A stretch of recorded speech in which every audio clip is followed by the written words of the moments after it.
नमस्कार दोस्तों, जय हिंद, जय भारत। मैं हूं CL Saini, CDRK Saini BEd classes में आप सभी का हार्दिक स्वागत है, अभिनंदन है।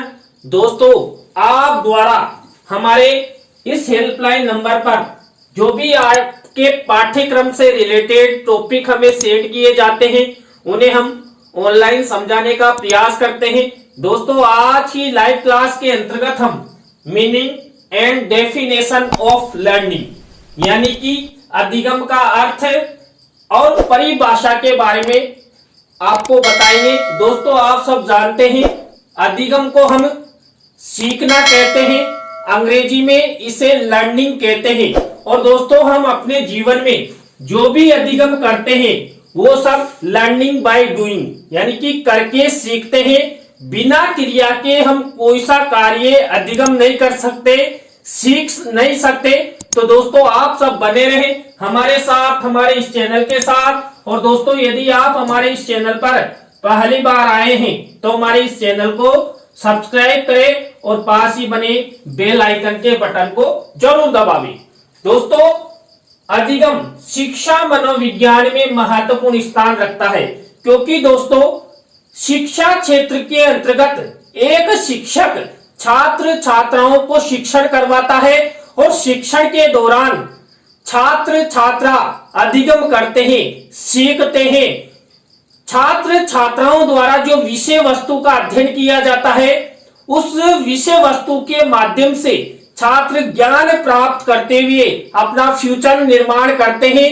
और दोस्तों, आप सब जानते हैं यदि छात्र उस विषय वस्तु का अध्ययन नहीं करेंगे, अधिगम नहीं करेंगे, तो छात्र छात्राओं का जो सर्वांगीण विकास होना चाहिए, फ्यूचरकृत विकास होना चाहिए और जो उन्हें अच्छा अधिगम, अच्छा ज्ञान मिलना चाहिए वो नहीं मिल पाएगा। तो यहाँ पर दोस्तों जो अधिगम होता है यानी सीखना होता है, उसका शिक्षा मनोविज्ञान में महत्वपूर्ण स्थान होता है। शिक्षा के क्षेत्र में इसका सबसे अधिक प्रयोग किया जाता है, क्योंकि शिक्षा का सर्वप्रथम उद्देश्य ही अधिगम अर्थात सीखना होता है। दोस्तों, शिक्षा का उद्देश्य होता है अधिगम, सीखना। अब किनको सीखना सिखाना? दोस्तों, यहाँ पर एक शिक्षक द्वारा छात्र छात्राओं को सिखाना। अब शिक्षक यहाँ पर छात्र छात्राओं को शिक्षा क्षेत्र में लर्निंग बाय डूइंग करके सिखाता है।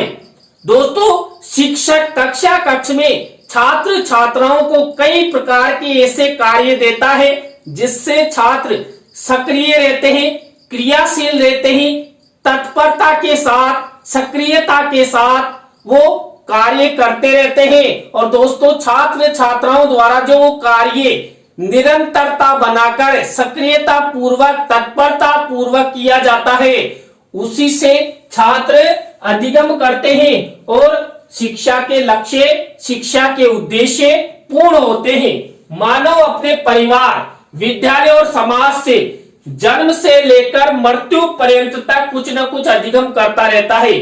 दोस्तों, जो अधिगम की प्रक्रिया होती है, ये अधिगम की प्रक्रिया जन्म से लेकर मृत्यु पर्यंत तक चलती रहती है और मनुष्य जन्म से लेकर मृत्यु पर्यंत तक अपने परिवार, अपने समाज, अपने राज्य और राष्ट्र और विद्यालय में कुछ ना कुछ अधिगम करता रहता है। दोस्तों, हम जो ही सोकर उठते हैं हम सक्रिय हो जाते हैं और जो भी हमें हमारे वातावरण में जो भी वस्तुएं दिखाई देती है उनके बारे में हम सीखते हैं, उनके बारे में ज्ञान प्राप्त करते हैं। और दोस्तों, वही ज्ञान हमारे फ्यूचर निर्माण में उपयोगी होता है।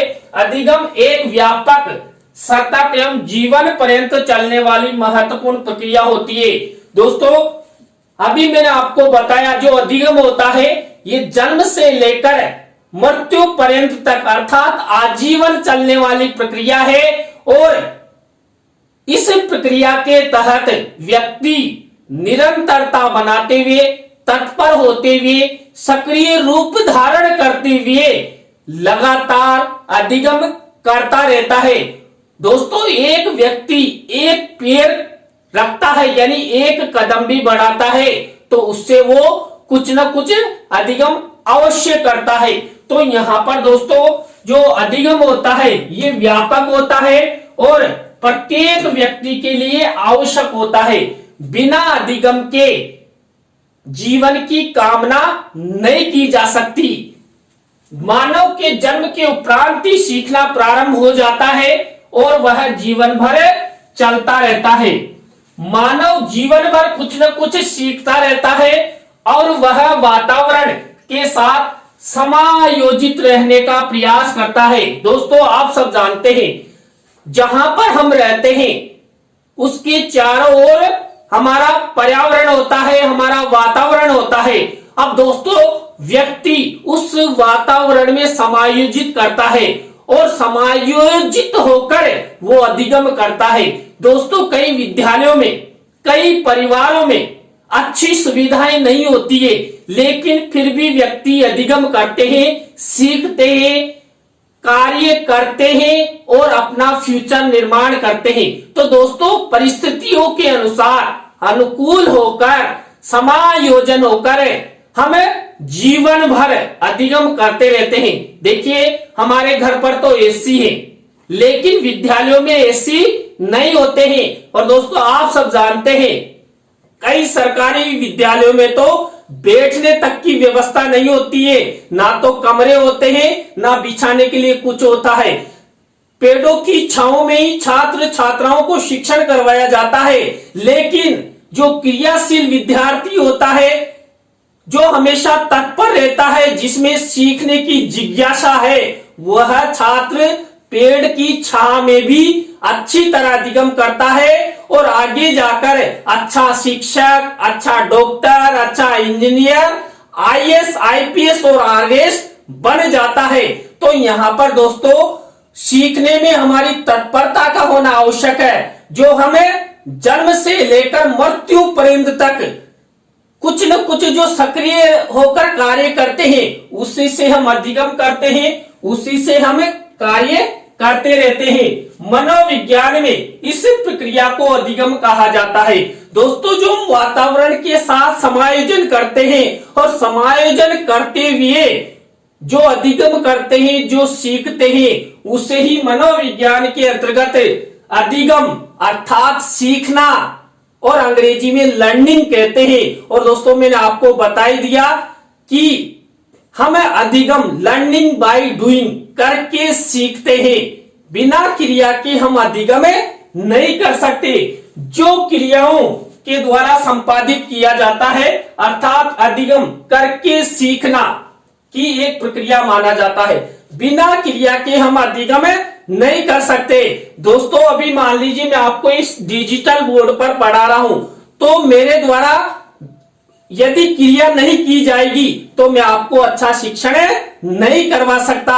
और दोस्तों जब आप मेरे इस क्लास के शिक्षण को सुन रहे हैं, देख रहे हैं, तो आप अपने आप को मानसिक रूप से क्रियाशील नहीं रखोगे, तत्पर नहीं होगे, तो आपको अधिगम नहीं होगा। इसलिए दोस्तों शिक्षक और छात्र दोनों को क्रियाशील होना पड़ेगा और वातावरण के साथ समायोजन करना पड़ेगा, तभी जाकर हम अधिगम कर सकते हैं। और अधिगम जीवन में खुशियां लाता है, जीवन के लक्ष्य देता है, जीवन में जो भी कामनाएं होती है उन कामनाओं को पूर्ण करने में सहयोग प्रदान करता है।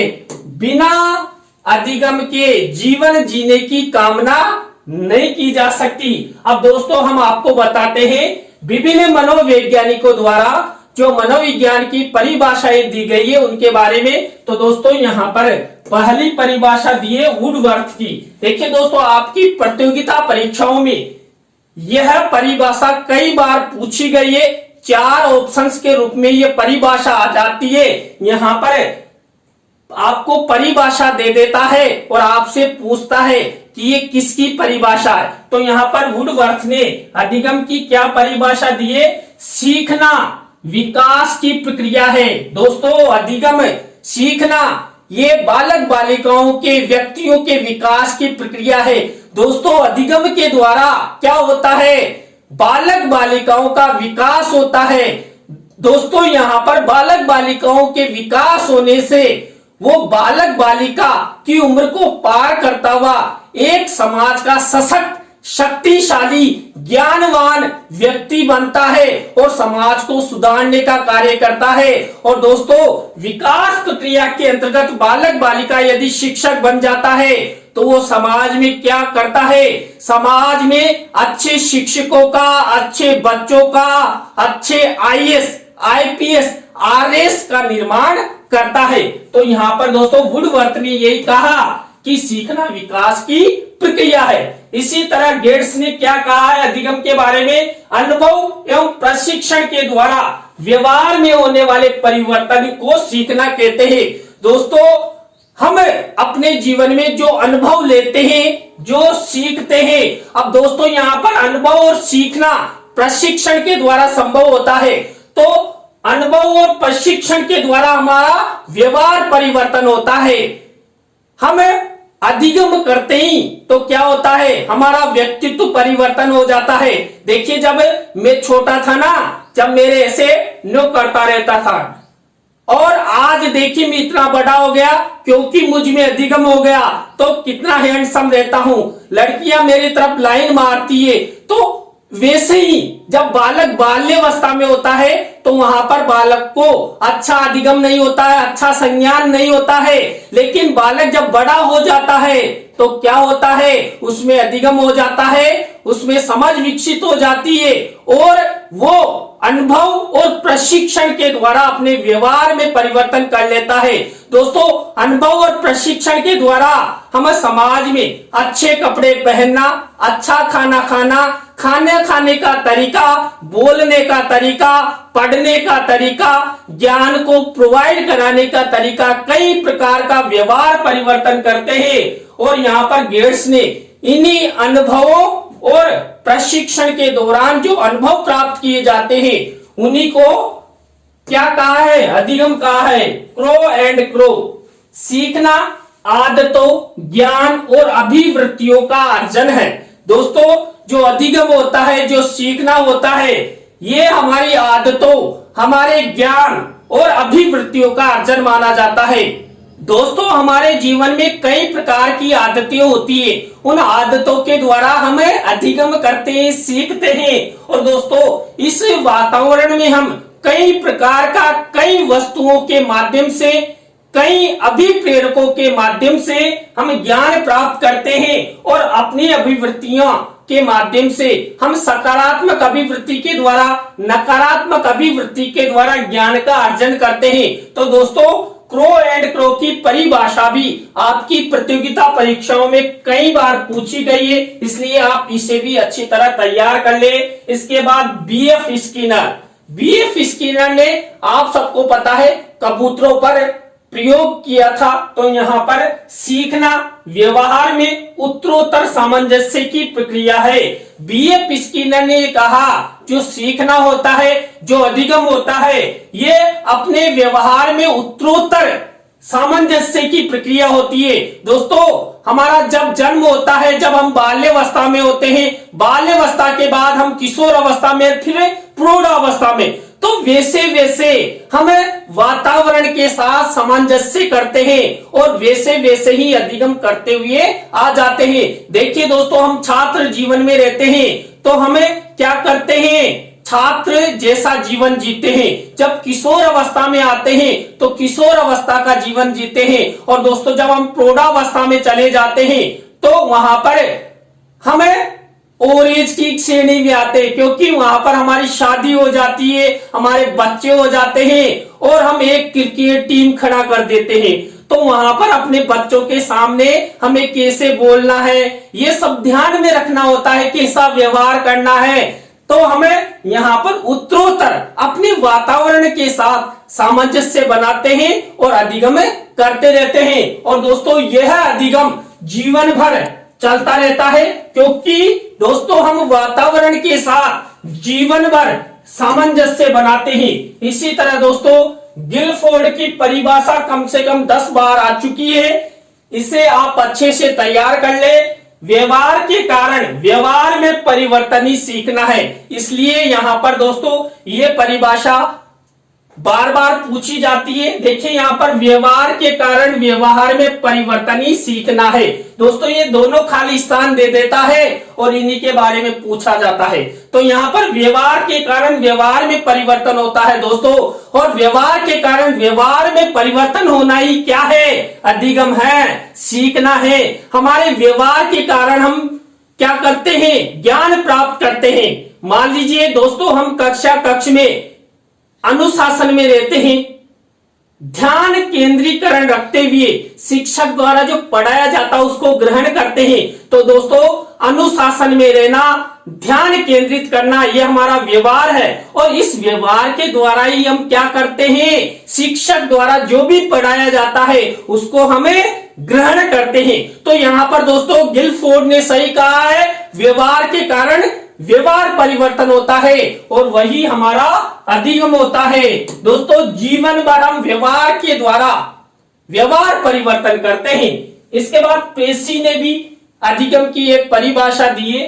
अधिगम एक अनुभव है जिसके द्वारा कार्य में परिवर्तन या समायोजन होता है तथा व्यवहार की नवीन विधि प्राप्त होती है। दोस्तों यहाँ पर अधिगम के द्वारा पेशी ने क्या बताया कि अधिगम अनुभव होते हैं। दोस्तों अधिगम वास्तव में अनुभव होते हैं, क्योंकि हम जब से उठते हैं और जब तक सोते हैं, तो मैंने आपको बताया ना, हम एक पैर रखते हैं आगे, वहीं पर भी हमें अनुभव मिलता है। तो अधिगम हमारे अनुभव होते हैं और हमारा जो कार्य होता है उसमें परिवर्तन होता है। दोस्तों मान लीजिए हम फर्स्ट दिन जब साइकिल या बाइक चलाते हैं तो हम इतनी अच्छी ड्राइविंग नहीं कर पाते हैं, लेकिन जब हमारा अभ्यास हो जाता है तो हम अच्छी ड्राइविंग कर लेते हैं। तो यहाँ पर अच्छी ड्राइविंग करना क्या हो गया? कार्य में परिवर्तन हो गया या समायोजन हो गया। दोस्तों मैंने आपको बताया कई विद्यालयों में एसी नहीं होता है और हमारे घर पर एसी होता है, लेकिन हम विद्यालय में क्या करते हैं? उस वातावरण के अनुसार समायोजन हो जाते हैं, समायोजित हो जाते हैं और अधिगम करते हैं और अच्छे शिक्षक, अच्छे डॉक्टर, अच्छे इंजीनियर और अच्छे क्या बनते हैं? आईएएस, आईपीएस और आदेश बनते हैं। तो यहाँ पर देखिए व्यवहार के कारण भी अधिगम करने की नवीन विधियां अधिगम के माध्यम से, हमारे व्यवहार के माध्यम से हमें प्राप्त होती है। इसके बाद कोलविन पहले से निर्मित व्यवहार में अनुभव द्वारा परिवर्तन को अधिगम कहते हैं। दोस्तों यहाँ पर पहले से निर्मित व्यवहार, दोस्तों मैंने अभी आपको बताया कक्ष में अनुशासन और अवधान केंद्रित करना, ये हमारे पूर्व क्या है? अनुभव है। और उन अनुभवों के द्वारा हमें क्या करते हैं? हम व्यवहार परिवर्तन करते हैं और व्यवहार परिवर्तन के द्वारा हम अधिगम करते हैं। तो यहाँ पर भी दोस्तों हमारे जीवन में जो भी पूर्व अनुभव होते हैं, उन अनुभवों के द्वारा, व्यवहारों के द्वारा जो हम अधिगम करते हैं और उस अधिगम से हमारा व्यवहार परिवर्तन होता है, वही अधिगम होता है। पील अधिगम व्यक्ति में एक परिवर्तन है जो उसके वातावरण के परिवर्तनों के अनुसरण में होता है। दोस्तों अधिगम सीखना एक परिवर्तन है।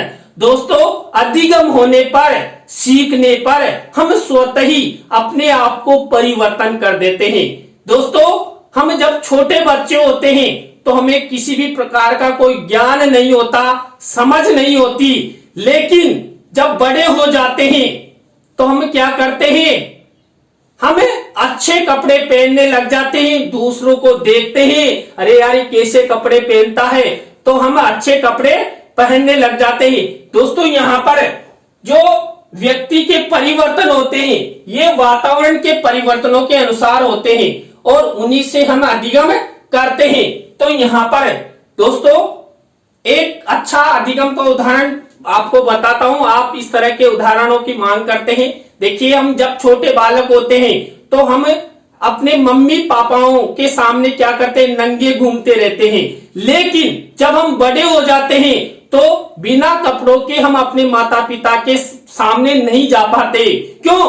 क्योंकि हम बड़े हो चुके हैं, हमें समझ विकसित हो चुकी है, हमें अधिगम हो चुका है कि हम बड़े हो चुके हैं और हम बिना कपड़ों के माता पिता के सामने नहीं जा सकते, इसलिए यहाँ पर हमारा संज्ञान हमें अधिगम हुआ। तो इस तरह वातावरण के साथ हम कई प्रकार के अधिगम करते ही हमारे व्यवहार में परिवर्तन आता है और हम उन परिवर्तनों के द्वारा हम अपने जीवन के लक्ष्यों को पूरा करते हैं। तो दोस्तों, आज की लाइव क्लास के अंतर्गत हमने आपको अधिगम का अर्थ और अधिगम की प्रमुख परिभाषाएं जो आपकी प्रतियोगिता परीक्षाओं में पूछी जाती है उनके बारे में बताया। दोस्तों, आज की लाइव क्लास आपको कैसी लगी कमेंट्स में हमें जरूर बताएं। अच्छी लगी हो तो लाइक करें, कमेंट्स करें और अपने अपने दोस्तों को जरूर शेयर करें। और आप सब इसी तरह हमारे चैनल का सपोर्ट बनाए रखेंगे तो हम आपके लिए कुछ नया करने का प्रयास करेंगे। और आप द्वारा हमारे इस हेल्पलाइन नंबर पर जो भी कंटेंट भेजे जाएंगे उन्हें हम शीघ्र से शीघ्र बनाने का प्रयास करेंगे। तो दोस्तों, आज की लाइव क्लास में बस इतना ही। न्यू लाइव क्लास के साथ हम आपसे फिर मिलेंगे CDRK सैनी बीएड क्लासेज में। जय हिंद, जय भारत, राम राम सा।